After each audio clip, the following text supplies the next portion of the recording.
Hey guys, what's up? Welcome back to For StarCraft 2 Strategy. Today we're going to be taking a look at a Terran strategy. Now in this particular replay, our Terran player is Braddock, and our Protoss opponent is Saki. I'm going to go straight into Braddock vision here. So yes, again, we are going to be looking at a Terran strategy. We're going to be looking at specifically that Marine, Marauder, and Medivac build. Now before you all sigh and groan, do realize that we cover all types of strategies and builds here at Force StarCraft 2 Strategy, and this is a very prevalent one, so this is something we're covering. So specifically what we're going to be looking at is, this is again that Marine Marauder Medivac build. And we're looking at going into fast medevacs as opposed to going for a larger army early on. Now this is going to make us a little susceptible to early pressure from a Protoss opponent who's going for that 4 warp gate build, and we're going to show you how to properly defend against that. So we're going to be looking at the build order, the specific strategies, and any the purpose behind the things that we are doing.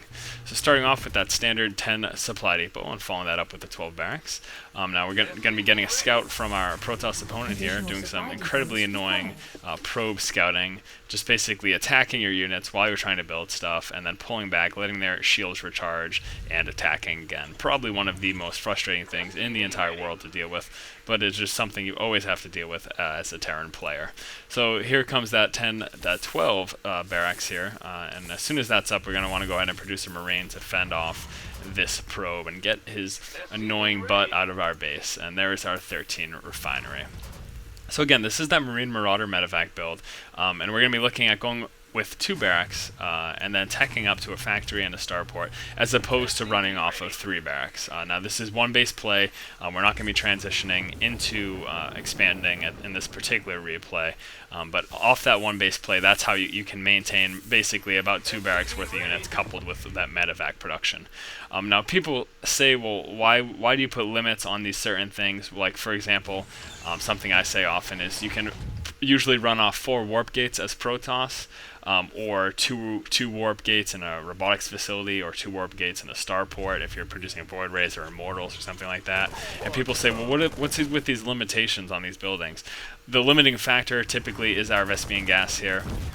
That's what really holds us back from being able to produce much more than that. And as far as the early to early mid game is concerned, with a build like this, with that Marine Marauder Medivac build, what we're going to be looking at is basically running off 2 barracks and that medevac production.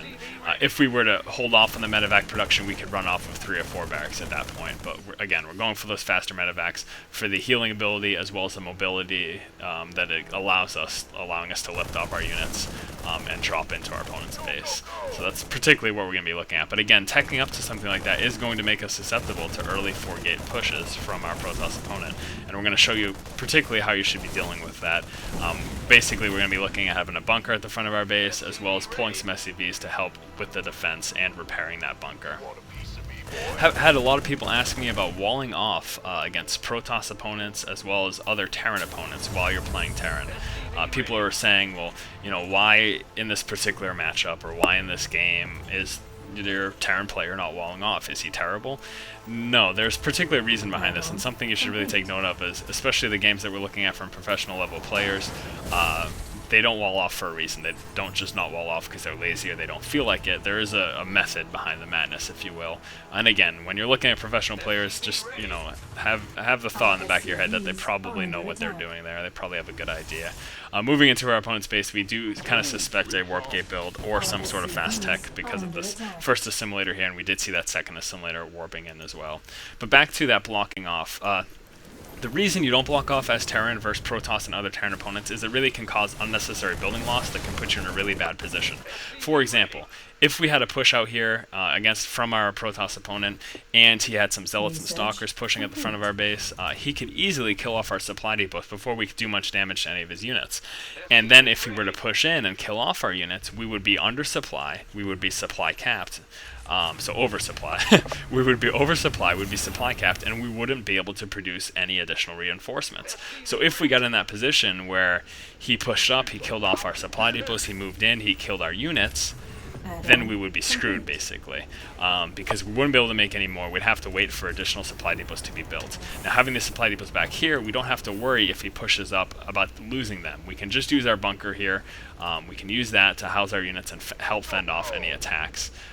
As you can see, we're going to be pushing forward to try to do a little bit of damage right here. This is going to go back to what I said earlier, that in going for this faster tech, as you can see, our factory is built right now and we are building our starport. We are susceptible to an early push because we don't have as many units as we could, because we spent these resources in teching up quickly. So this is where we're going to have to go ahead and defend against this early pressure. So yeah, like I was saying, putting these supply depots out front can be really dangerous, and that's why professional level players don't do it, because they don't want to be in that position where they're losing supply depots and they become supply capped and they can't produce any more units. They'd rather have them back here someplace relatively safe. So we are getting pushed up against now. The starport is just about to come in, and I will go back and mention the particular supply that we were at when we started building those. And so here we go, we're getting a push from our Protoss opponent. We're going to be using those SCVs to help distract our opponent's AI. If they are attack moving in, they will attack those SCVs before they move up to your offensive units. They basically have to specifically be targeting your offensive units in order to attack them. We can also use them to help attack and repair this bunker. As you can see, was pretty close, but we were able to fend off basically due to the bunker placement, as well as pulling up with those SCVs. The bunker is pretty important in this particular scenario. We are scouted in our opponent's base. As of right now, we only see that one warp gate, but obviously because of the push we just saw, we know there are more on the board. You couldn't have built all those units off of just that one warp gate in that amount of time. So as far as the timing is concerned, the build order, again, we saw this initial 12 barracks. After we produced our first Marine out of there, we went ahead and put a tech lab on there. 16, we got our Orbital Command, pretty standard for that. At 22, we got our second barracks, and as soon as that came up, we went ahead and attached our reactor to that. And then we went ahead and got our factory at 26 supply, and we followed that up with a starport at 40. So that was a particular build order. I know I went off on a tangent, but that was something really important that I did want to cover for you guys. And, you know, you can watch a replay yourself, and I did just give you the build order, so it's not like it's something that's not available to you. So yeah, we were able to fend off that early push, and now that we do have our Medivacs on the board, we can take advantage of the two things they provide us, the healing and that extra mobility by lifting off our units. So we are going to take full advantage of that and push out against our opponent. This is going to be the spot when we're advantageous. Again, it's one of those scenarios where early on, when teching up, you are susceptible to a push, but once you do get that tech, you're in a in most cases, it's pretty much standard that once you do finally get your tech up and running, then you are in the better position. So as you can see, we are pushing out. We're taking advantage of our Medivacs and this factory here to gain vision of the high ground. It's going to allow our units to shoot up. Now we do want to be wary of these force fields cutting our army in half. We don't want them to get half of our army up top and half below, because they can basically just mop up the half that's up top while the half is stuck below. So again, using the mobility that these Medivacs provide us, we're going to be moving up into their base.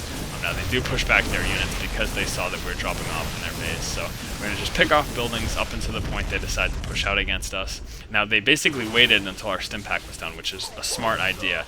That's what you want to do as Protoss when coming up against Terran. Wait till the stim pack is done until you engage.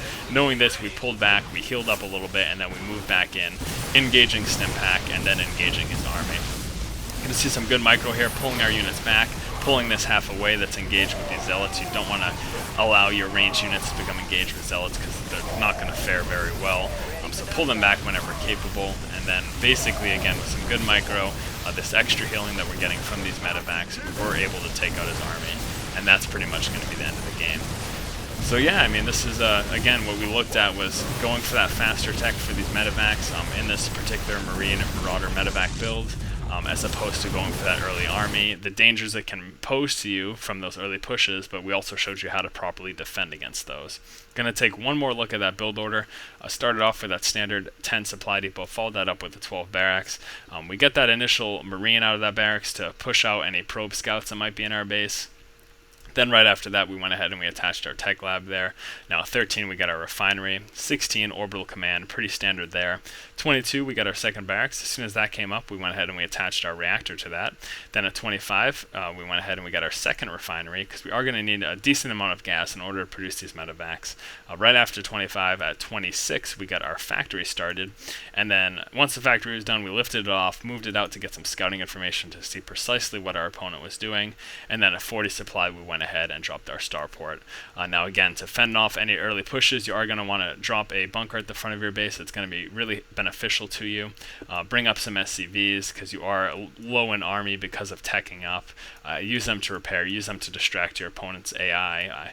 So yeah, guys, again, this has been for StarCraft 2 strategy. If you guys like our videos and you like what we're doing here, please do go ahead and subscribe to our channel. Keep watching and keep owning, guys. So as you can see, at this point in the game, we're in a really strong position. We're about to push out, hopefully do a lot of damage, if not take them out. And even if we don't succeed in taking them out at this point, we do have this expansion up. Clearly, as you can see here, our opponent has not expanded as well, and this is primarily due to the fact that we were able to do so much harassment and so much damage with those early game Hellions.